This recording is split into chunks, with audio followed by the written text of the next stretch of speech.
How to use ChatGPT to write an essay without getting caught.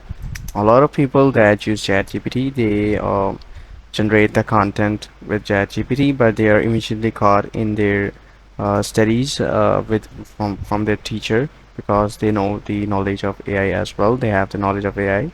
So to avoid that, there's a couple of things that we can do.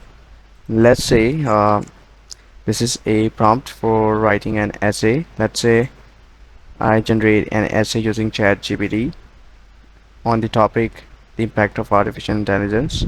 Now it will provide me that essay which we're gonna use, and we will change it into looking like a human wrote it. So how we're gonna do this?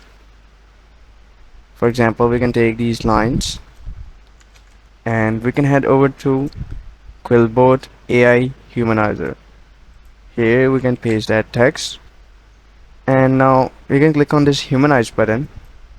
Once we're done with that, it will rewrite these information into human-like tone, human-like writing. That's how you can go and you can do that. And here's a couple of other things that you can go and notice. For example, the tone.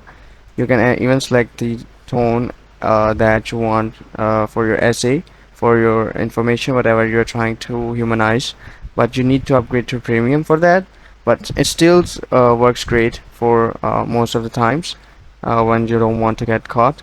And that's how you can do this. I hope you found this video helpful. I'll see you guys in the next video.